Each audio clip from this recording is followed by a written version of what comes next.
ಸ್ನೇಹಿತರೆ, ಶಿವಶೇಖರ್ ಅವರು ಕರೆ ಮಾಡಿದ್ದು ಪೊಲೀಸ್ ಇಲಾಖೆಯಿಂದ ಒಂದು ಕಾಂಪೌಂಡಲ್ಲಿ ಹಾವು ಸೇರಿಕೊಂಡಿದೆ ಅಂತ. ಇದು ಒಂದು ವಿಷಪೂರಿತ ನಾಗರಾವು. ಇವುಗಳಿಂದ ಮಾನವನಿಗೆ ಏನೂ ಸಮಸ್ಯೆ ಇಲ್ಲ. ಮಾನವನಿಗೆ ಬಂದು ನಿರ್ಪದ್ರಜಗಳು, ಮುಖ್ಯವಾಗಿ ರೈತನ ಮಿತ್ರ. ಈಗ ಬಿಸಿ ಹೆಚ್ಚಾಗಿದೆ, ತಣ್ಣಗಿನ ವಾತಾವರಣಕ್ಕೆ ಹಾವುಗಳು ಬಂದ್ಬಿಡೋದು ಸರ್ವಸಾಮಾನ್ಯ.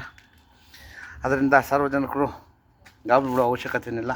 ದಯವಿಟ್ಟು ಅವುಗಳನ್ನು ಸಂರಕ್ಷಣೆ ಮಾಡಿ, ಪರಿಸರದ ಸಂತನ್ನು ಕಾಪಾಡಿ. ಎಲ್ಲಾದರೂ ಆಡ್ಕೊಂಡು ಬಂದಾಗ 8453 ನಂಬರ್ ಕರೆ ಮಾಡಿ, ಅಥವಾ ನಮ್ಮ ಸ್ಥಳೀಯ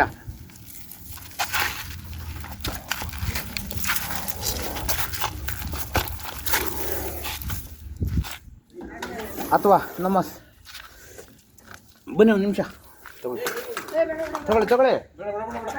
ವಿಡಿಯೋ ಮಾಡ್ಕೊಂಡು ಬನ್ನಿ ಸರ್. ನಮಗೆ ಭಯ ಆಗುತ್ತೆ ಅಷ್ಟೇ. ಅಲ್ಲಿ ನೋಡಿ, ಇವುಗಳಿಂದ ಮಾನವನಿಗೇನು ಬಾಟ್ಲು ಕೊಡಪ್ಪ. ಇವುಗಳಿಂದ ಮಾನವನಿಗೇನು ಸಮಸ್ಯೆ ಇಲ್ಲ. ಮಾನವನಿಗೆ ಮುಖ್ಯವಾಗಿ ರೈತನ ಮಿತ್ರ. 40% ಬೆಳೆಯನ್ನು ರೈತನಿಗೆ ಅರಿವಿಲ್ಲದ ಹಾಗೆ ಯಾವ ಉಳಿಸ್ತಾ ಇದೆ. ದಯವಿಟ್ಟು ಅವುಗಳನ್ನು ಸಂರಕ್ಷಣೆ ಮಾಡಿ, ಪರಿಸರದ ಸುತ್ತಲೂ ಕಾಪಾಡಿ. ಎಲ್ಲಾದರೂ ಆಡ್ಕೊಂಡು ಬಂದಾಗ 8453 ನಂಬರ್ ಕರೆ ಮಾಡಿ, ಅಥವಾ ನಮ್ಮ ಅರಣ್ಯ ಇಲಾಖೆ ನಂಬರು 1926 ಈ ನಂಬರ್ ಕರೆ ಮಾಡಿದಾಗ ಅವರು ಸಹ ಹಾವನ್ನು ಸಂರಕ್ಷಣೆ ಮಾಡ್ತಾರೆ. ಮತ್ತೆ